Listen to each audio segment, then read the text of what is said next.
The convoy was moving without authorization. That is the fact the supply officer recorded in his log at 0340 hours on August 30th, 1944, and then crossed out. The entry still exists. The crossing out is visible.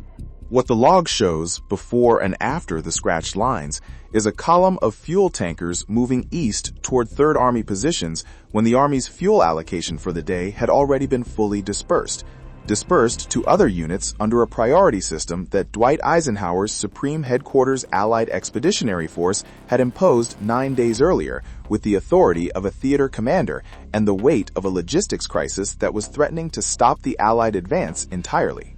The convoy moved anyway. The supply officer who crossed out his own entry did not report it. His commanding officer, who would have seen the same convoy movements through his own coordination channels, did not file an inquiry. The fuel reached Third Army forward positions before dawn. By 0700, armored vehicles that had been stationary for 36 hours were moving east again. This is where the story starts. Not with a dramatic speech, not with the famous ivory-handled revolvers, not with the legend. It starts with a crossed-out line in a quartermaster log that someone decided not to see. But to understand what that crossed-out line means, why the officer crossed it out, why no one reported it, why the entire institutional hierarchy of SHAEF either could not or would not stop what was happening, you have to understand what was happening to the men in those stationary tanks during the 36 hours before the unauthorized convoy arrived. The summer of 1944 was the fastest and most brutal advance in the history of mechanized warfare. After the breakout from Normandy in late July, Patton's Third Army covered more ground in less time than any armored force since the Wehrmacht's own blitzkrieg across France 4 years earlier. The numbers are not rounded for drama. They are documented in divisional after-action reports and are staggering in their precision. In 12 days, between August 1st and August 13th, the Third Army covered 483 miles and captured or destroyed 29 German divisions, taking 45,227 prisoners of war, while sustaining 6,443 casualties. The rate of advance averaged 40.25 miles per day for armored units. This advance consumed fuel at a rate that no pre-invasion logistics planning had anticipated. The pre-invasion calculations, preserved in St. High Command planning documents, had assumed an advance rate of approximately 12 miles per day for armored units after the breakout from the Normandy lodgment area. The actual advance rate was 3.3 times that figure. The Red Ball Express, the emergency truck convoy system established in August to move supplies from Normandy ports to forward units, was moving 12,500 tons of supplies per day at its peak, running 140 convoys along 2 dedicated highways. It was, by every available measurement, the largest and most aggressive military supply operation in the history of warfare to that point. It was not enough. On August 29, 1944, Eisenhower made a decision that the official histories record in neutral language and that the men who received it experienced as a physical blow. With Allied supply lines stretched beyond their designed capacity and British Field Marshal Bernard Montgomery's 21st Army Group preparing a massive airborne operation, later known as Operation Market Garden, that Eisenhower had approved as the strategic priority for September, SHAEF issued a formal directive reducing Third Army's fuel allocation to 0 for operational purposes. The Army would receive only enough fuel to maintain its current positions. No offensive movement, no pursuit of the retreating German forces. Halt. The order reached Patton's headquarters at 1100 hours on August 29th. At that moment, Third Army's 4th Armored Division was 34 miles from the Moselle River. German units retreating ahead of them were disorganized, under-equipped, and moving on foot. The division's commanders could see the opportunity with the clarity of men who have been pursuing a broken enemy for 3 weeks and understand exactly what pursuit means and what stopping means. The order said, stop. The 4th Armored stopped. But the tanks did not cool down immediately. The fuel in their tanks, the fuel they had burned getting to their current position, had moved through supply chains, convoy systems, and accounting ledgers that were now frozen. The men in those tanks sat in August heat in armored vehicles that retained that heat. watching a retreating German army create the exact distance that would allow it to regroup, resupply, and become dangerous again. Here is what happens when you stop an armored advance in the middle of a pursuit. The German 7th Army, which had been retreating in genuine disorder since the breakout, used the 10-day pause in 3rd Army's advance to establish defensive positions along the Moselle and Siegfried line that would cost the Allies weeks of fighting and thousands of casualties to break through. The city of Metz, which intelligence assessments believed could have been taken with minimal resistance in late August 1944, held out until November 22nd, after a siege that cost the 5th Infantry Division 4,592 casualties. The Lorraine campaign, which should have been the decisive blow against German forces west of the Rhine, became instead a grinding, expensive, terrain-by-terrain campaign that consumed September, October, and most of November. The official histories record these casualties with the same neutral language used to record the halt order. The men who experienced them did not use neutral language. First Lieutenant John Whitehill of the 5th Infantry Division recorded in his diary on October 14, 1944, "We have been fighting for this same ridge for 11 days. The men are exhausted in a way that goes beyond physical tiredness into something I do not have a word for. We are told that in August, before the halt, we could have been here in 3 days. The men know this. I do not know what to do with what they know. This is the environmental antagonist that gives every unauthorized fuel convoy its moral context." Not a weather system, not an act of God. A bureaucratic decision made in a headquarters 300 miles from the front by men who were not in the tanks, based on a logistics calculation that turned out to be wrong. Wrong about the advance rate, wrong about what stopping would cost, wrong about what the German army would do with the time the halt gave it. The fuel allocation decision was not made by monsters. It was made by competent, serious men under genuine logistical pressure, who made a calculation that, as subsequent events demonstrated, was incorrect. But the calculation's incorrectness was paid for in blood by specific men at specific coordinates, and that fact does not appear in the logistics ledgers. Now look at what the 3rd Army staff was actually doing during those 10 days. The official record shows authorized fuel requests submitted through normal channels, denied through normal channels, and appealed through normal channels. It also shows, if you look at the convoy manifests from the Red Ball Express and the 3rd Army's own supply records side by side, a set of numbers that do not reconcile. Supply historian Martin Van Crevel, in his 1977 study, Supplying War, documented that the 3rd Army consumed fuel during the halt period at a rate approximately 23% above its authorized allocation. The difference, approximately 400,000 gallons across the 10-day period, moved through the supply system in ways that the official records cannot fully account for. Here is what the available evidence suggests happened. Red Ball Express convoy commanders were authorized to make routing decisions based on road conditions and traffic. A convoy ordered from a supply depot to a specific delivery point had some discretion in the route it took. Several convoy commanders, in statements given to Army historians after the war, described making routing decisions that took them through 3rd Army distribution points, rather than the authorized delivery locations. The statements use careful language.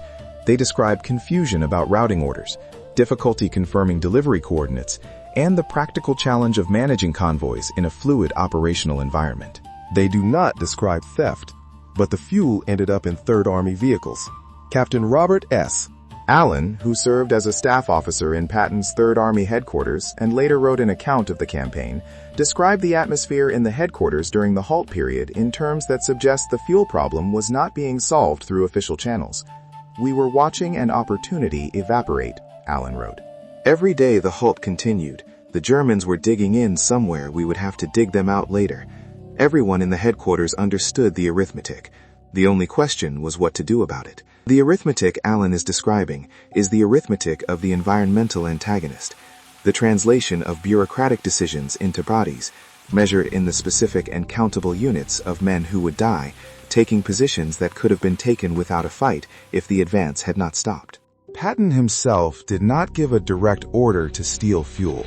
The available evidence does not support that characterization, and it would be wrong to claim it.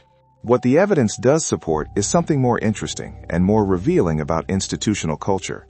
He created an environment in which the people around him understood that solving the fuel problem was a higher priority than following the fuel allocation rules, and then he did not ask how the problem was being solved. This is a specific and documented form of institutional permission, the permission granted by looking away. General Manton Eddy, commanding 12th Corps under Patton, received a formal complaint from Supreme Headquarters Allied Expeditionary Force logistics officers on September 4, 1944, documenting fuel discrepancies in Third Army's consumption records. Eddy's response, preserved in the 12th Corps War Diary, was to acknowledge receipt of the complaint and request additional documentation before any action could be taken. The additional documentation was never submitted. The complaint was never formally resolved. This is what institutional tolerance looks like at the intermediate level. Not endorsement, not explicit permission, but the specific administrative non-response that allows the pattern to continue. At the Army level, the response was more direct. When SHAEF Logistics Chief Lieutenant General John Lee raised the fuel discrepancy issue with Patton directly in early September, Patton's response, as recorded by his aide, Colonel Charles Codman, was to present Third Army's operational results for the period in question: territory captured, prisoners taken, German units destroyed. "You can count the gallons, or you can count the results," Patton reportedly said. "I'll let you decide which one matters more." Lee did not formally pursue the matter. This exchange is the definitive evidence of the operative institutional hierarchy. SHAEF had declared through formal directive that fuel conservation and centralized supply management were the highest logistical priorities. But when confronted with the results that unauthorized fuel consumption had produced, SHAEF's logistics chief chose not to enforce the directive. The declared hierarchy said, follow the allocation rules. The operative hierarchy said, produce results. The hierarchy's response to the collision between these two value systems is documented in what Lee did not do. He did not file charges. He did not reduce Third Army's allocation further. He did not convene an investigation. He accepted the briefing on operational results and moved on. The pattern of unauthorized acquisition and institutional tolerance was not, it should be noted, unique to Third Army or to the American forces. What makes it analytically interesting is the specific comparison that the documentary record makes available. Field Marshal Montgomery's 21st Army Group, which had received the priority fuel allocation that Third Army had been denied, was preparing Operation Market Garden, the airborne assault on the Rhine bridges at Arnhem that Eisenhower had designated as the strategic priority for September. The plan was elaborate, carefully coordinated, and lavishly supplied. Montgomery had the fuel. He had the aircraft. He had the approval of Supreme Allied Command. Market Garden launched on September 17, 1944. By September 25th, it had failed. The 1st British Airborne Division, dropped at Arnhem, was virtually destroyed. 1,485 killed, 3,910 taken prisoner, out of approximately 10,600 who went in. The Rhine crossing that Market Garden was intended to achieve did not happen. Meanwhile, Third Army, operating on unauthorized fuel, improvised supply, and the institutional tolerance of commanders who had decided to count results rather than gallons, was conducting the Battle of Lorraine. The Lorraine campaign was not a triumph. It was expensive and grinding, but it was advancing, and it was attriting German forces that would otherwise have been available to defend the Rhine. The comparison is not made here to argue that Patton was right and Montgomery was wrong. Military strategy is not a contest with clear winners. The comparison is made for a specific analytical purpose, to show that two forces operating under the same institutional rules and the same general strategic framework produced categorically different behaviors in response to those rules. Montgomery followed the supply priority system. He fought with the resources he was allocated through authorized channels. He planned carefully and coordinated precisely. He failed. Patton violated the supply priority system. He acquired resources through channels that the institutional record cannot fully document. He improvised and moved. He did not achieve a decisive Rhine crossing in September either. The Lorraine campaign was not that. but he maintained forward pressure on German forces at a moment when stopping that pressure entirely would have allowed those forces to reconstitute in ways that subsequent events would prove catastrophic. The difference in behavior under equivalent constraints is not explained by the constraints themselves. It is explained by a difference in the operative hierarchy that each commander applied when the declared rules conflicted with what they judged to be militarily necessary.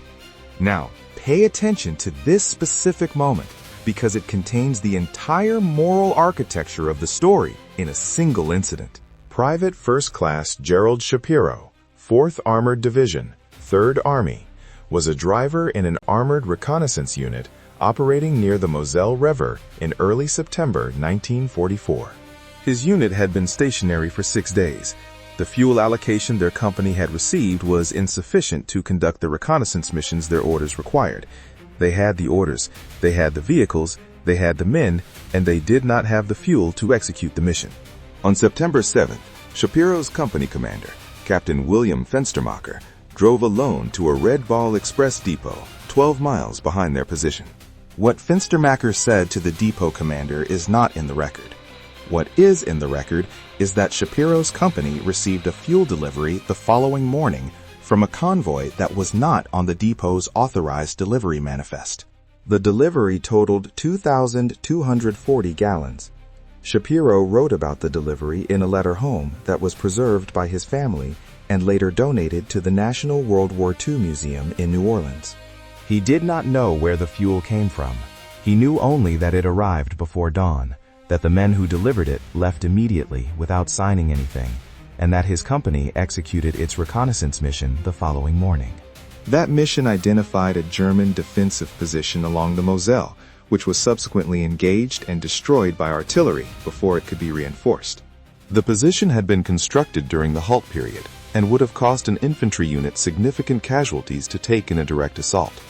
The 2,240 gallons of unauthorized fuel translated, through the specific chain of action it enabled, into an indeterminate number of lives not lost to a German defensive position that was destroyed from a distance because a reconnaissance mission that should not have had fuel had fuel. Shapiro survived the war. He returned to Cleveland, Ohio. He worked as a machinist for 31 years. He did not know, when he wrote the letter about the fuel delivery, that he was documenting a moral act. He was writing about a logistical fact. Fuel arrived, mission executed, position destroyed. The moral weight of the documentation is invisible to the man who produced it, which is precisely what makes it credible. Fenstermacher received no formal commendation for the fuel acquisition. He received no formal censure either. His service record, reviewed by Army historians after the war, shows a captain who was regarded by his superiors as reliable, resourceful, and effective. The word used repeatedly in his evaluations is resourceful. The evaluations do not explain what that means. The record explains it. Now, look at what the accumulation of these individual acts produced at the operational level, because the pattern is not fully visible in any single instance. Between August 29th and September 30, 1944, 3rd Army's armored units consumed approximately 2.4 million gallons of fuel above their authorized allocation. This figure comes from comparing authorized allocation records in SHAEF logistics files with 3rd Army's own consumption documentation, two sets of records that were never meant to be compared in the same analysis, and that the Army's official histories have never fully reconciled.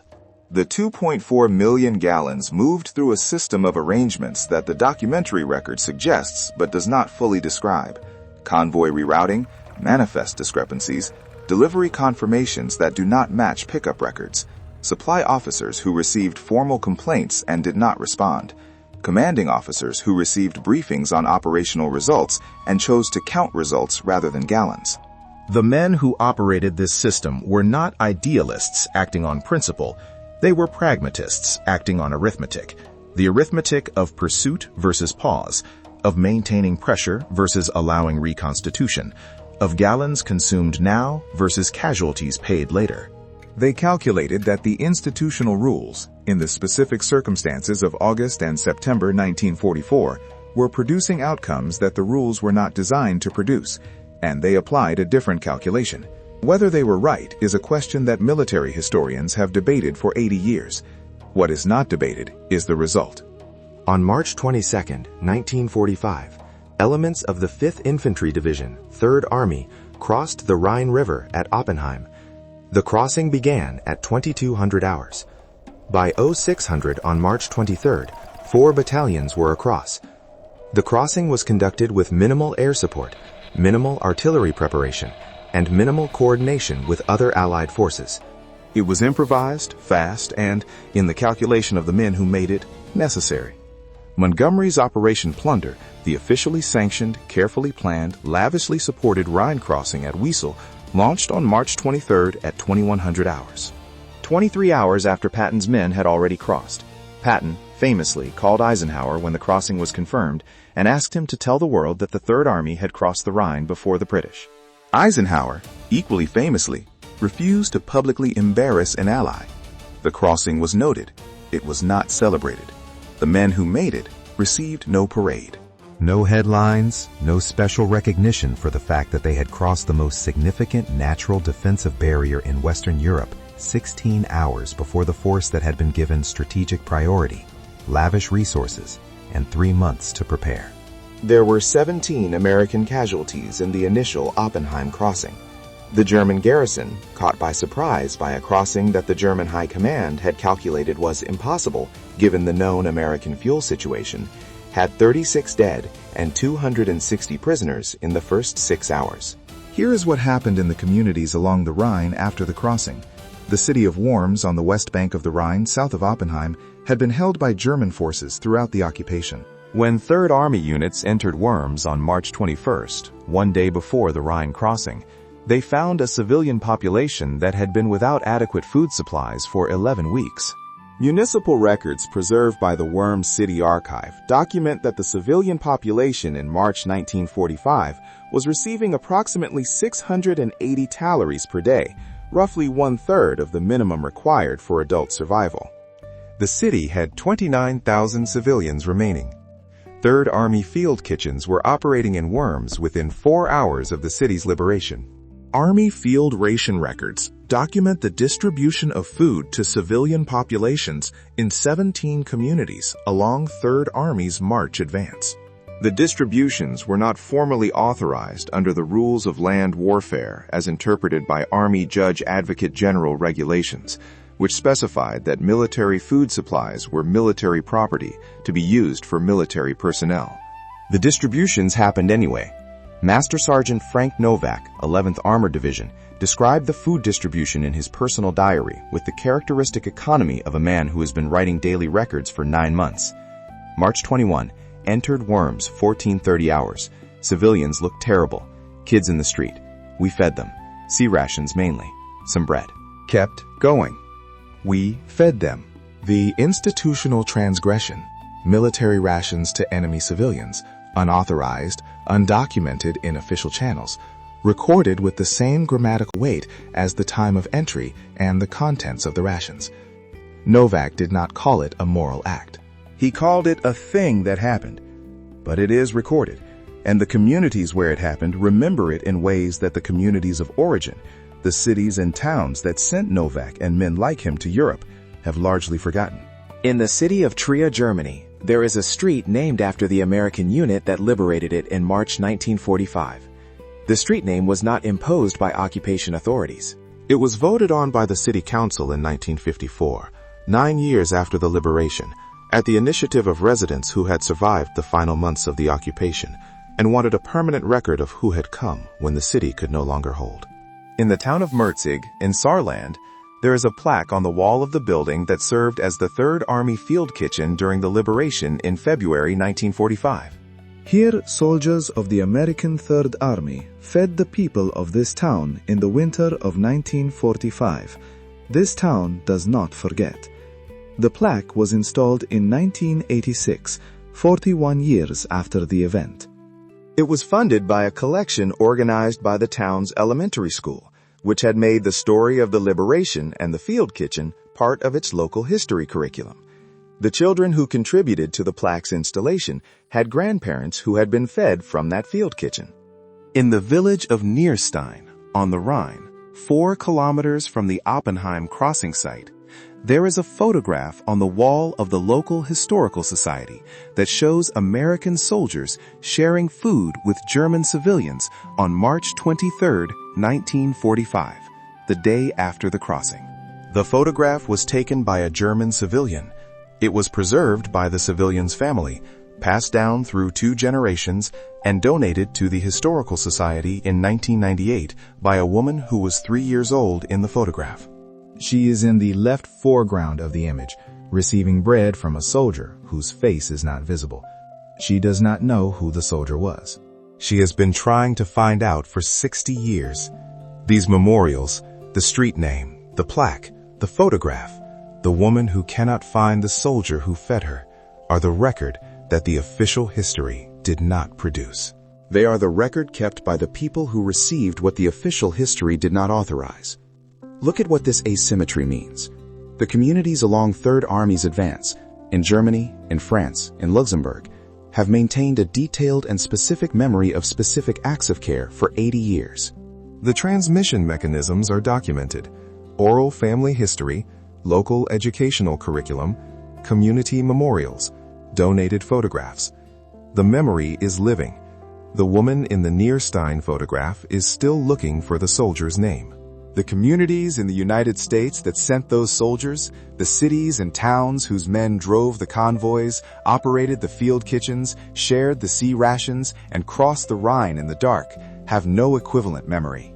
The men came back. They did not, in most cases, talk about what they had done. The community memory of their service is of the service itself, not of the specific acts. The soldier who fed the 3-year-old in Nierstein came home to somewhere in the United States. He told people he had been in the war. He may have mentioned crossing the Rhine. He almost certainly did not mention the bread, but the woman in the photograph has been looking for him for 60 years. This is the asymmetry that official history produces and that official history cannot fix. The record of the act lives in Germany, in the hands of the people who received it. The identity of the man who performed it lives nowhere the woman can reach. She has the photograph. He has, in all probability, a grave somewhere in America, with a headstone that records his dates of service, and nothing about what he did on March 23, 1945, in a village on the Rhine. The unauthorized fuel is part of this same asymmetry. The 400,000 gallons, or 2.4 million, depending on which accounting period you use, that moved through supply channels without authorization, through the deliberate non-enforcement of institutional rules at every level from line officer to logistics chief, produced a specific operational outcome. Third Army reached the Rhine before anyone else. It crossed the Rhine before anyone else. It fed civilians and communities along the way, which the official history has recorded with the same neutral language used to record casualty figures. The communities remember the feeding. The families remember the soldiers. The photographs survive. The plaques exist. But the soldiers who carried the bread do not know they are remembered. And the country that sent them does not know that a woman in Nierstein has been searching for one of them for 60 years. There is a debt in this asymmetry. It is not a debt of money or gratitude in the formal sense. It is a debt of knowledge, the specific knowledge of what was done, by whom, at what institutional cost, and what it meant to the people who received it. The official history recorded the Rhine crossing. It recorded the casualty figures. It recorded the fuel discrepancies as administrative anomalies to be noted and not investigated. It did not record the bread shared in Nierstein. It did not record the field kitchen in Merzig. It did not record the company commander who drove alone to a supply depot and came back with 2,240 gallons of unauthorized fuel that enabled a reconnaissance mission that saved an indeterminate number of lives. The record of those things lives in Germany, in family archives, town plaques, and the memory of a woman in a photograph. The obligation to know about them lives in the country that sent the men, which does not, for the most part, know. That asymmetry has an expiry date. The woman in the Nierstein photograph is in her mid-80s. The communities along the Rhine that maintain the memory of specific soldiers and specific acts are losing the generation that had a direct family connection to the events. The plaques will remain. The curriculum will continue. But the living thread, the person who was in the photograph, who was fed at the field kitchen, whose grandparent told them the story of the American soldiers in the winter of 1945, is finite. The debt is real. The creditor community knows it is owed. The originating community, by and large, does not know it is the debtor. If this video has documented something you did not previously know, about the unauthorized fuel, about the Rhine crossing, about the field kitchen in Merzick, about the woman looking for the soldier who fed her, then you are now the point of contact between the creditor and the debtor. Share this, not because the number matters for an algorithm, because every share is a debt notification. One more person who now knows what was done, at what cost, and what it meant to the people on the other end of it. Subscribe, because the record of what Third Army did in Europe, the authorized parts and the unauthorized parts, the documented acts and the ones preserved only in German family archives, is larger than any single video, and this channel is committed to recovering it in full. The Rhine was crossed. The bread was shared. The woman in the photograph is still looking. Debts are only paid when someone knows they exist.